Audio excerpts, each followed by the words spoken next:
At the end students comparison करते हैं colloids का, सस्पेंशंस का और ट्रू सॉल्यूशंस का, कि तीनों में क्या डिफरेंस होता है। सबसे बेसिक डिफरेंस स्टूडेंट्स साइज का होता है। कोलॉइड्स का 1 to 10⁻³ की रेंज में होते हैं पार्टिकल, सस्पेंशन इससे ज़्यादा होते हैं, जबकि ट्रू सॉल्यूशंस का बहुत थोड़ा साइज होता है, 0.1 से 1 नैनोमीटर तक। फेज कोलॉइड्स हेट्रोजीनस होते हैं, सस्पेंशंस भी आपके पास हेट्रोजीनस होती हैं, ट्रू सॉल्यूशंस होमोजीनस होते हैं, मैंने पहले ही मेंशन कर चुकी हूँ। एग्रीगेट्स आपके पास कोलॉइड्स एग्रीगेट्स बनाते हैं, आपके पास सस्पेंशन भी एग्रीगेट्स बनाती है। मोर देन 10 एटम्स का ट्रू सॉल्यूशंस में पार्टिकल्स ही इतने होते हैं। उसके अलावा चार्ज पोजेस करते हैं, कोलॉइड्स भी पोजेस करते हैं, सस्पेंशन भी पोजेस करती हैं। सस्पेंशन न्यूट्रल भी हो सकती हैं, जबकि ट्रू सॉल्यूशंस भी न्यूट्रल भी हो सकते हैं। उसके अलावा स्टूडेंट्स जो विजिबिलिटी ऑफ पार्टिकल्स है, कोलॉइड्स इनविजिबल होते हैं bye naked eye in ordinary microscope but visible in electron microscope. Suspension students आपके पास विजिबल होती हैं नेकेड आई से, जैसे सैंड वगैरह आप देख सकते हैं, एंड इन ऑर्डिनरी माइक्रोस्कोप में भी देख सकते हैं, जबकि ट्रू सॉल्यूशंस जो हैं वो इलेक्ट्रॉन माइक्रोस्कोप में देखी जा सकती हैं। उसके अलावा स्टूडेंट्स फिल्टरेबिलिटी देखते हैं कि फिल्टर पेपर के थ्रू कैसे ये डील करते हैं। Can pass through ordinary filter paper but can not pass through ultra filter paper. Colloids के लिए, सस्पेंशंस के लिए particles can not pass through ordinary as well as ultra filter paper. Then true solutions ultra filter paper से भी cross कर जाते हैं, जबकि ऑर्डिनरी से भी क्रॉस कर जाते हैं। Dispersion of light, colloids light scatter करते हैं, जैसे कि आपको मेंशन किया, सस्पेंशंस भी लाइट स्कैटर करती हैं।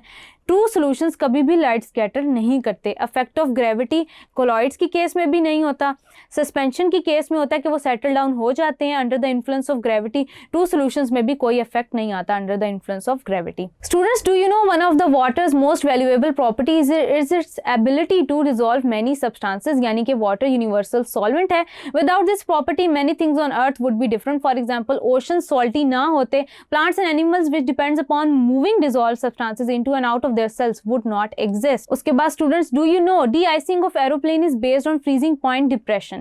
स्टूडेंट्स याद रखिएगा, जब भी आइस प्रेजेंट होती है फ्रोजन रोड्स के ऊपर, तो क्या किया जाता है कि उसके ऊपर सॉल्ट्स को स्प्रिंकल किया जाता है, सोडियम क्लोराइड को स्प्रिंकल किया जाता है, कैल्शियम क्लोराइड को स्प्रिंकल किया जाता है। उसकी बेसिक रीज़न ये होती है कि जो ये सोल्यूट पार्टिकल्स हैं, ये क्या करते हैं, ये आइस का फ्रीजिंग पॉइंट डिप्रेस कर देते हैं। जब फ्रीजिंग पॉइंट डिप्रेस कर देते हैं तो क्या होता है कि आपके पास जो फ्रीजिंग पॉइंट ऑफ वाटर है वो डिक्रीज हो जाता है। एज अ रिजल्ट आपके पास जो स्नो है, ये आइस है, वो ज़्यादा अकोमुलेट नहीं होती सरफेसेस पे।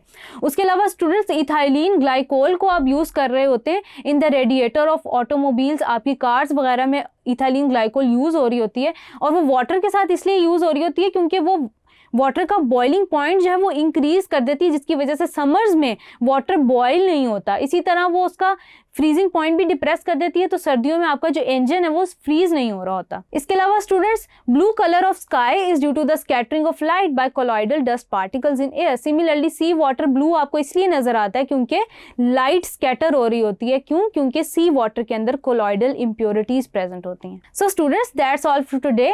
आई होप कि आपको मेरा पढ़ाया हुआ एक एक टॉपिक बहुत अच्छे से समझ आया होगा। This is your on screen chemistry instructor Rimsha सहर signing off from tutoria.pk.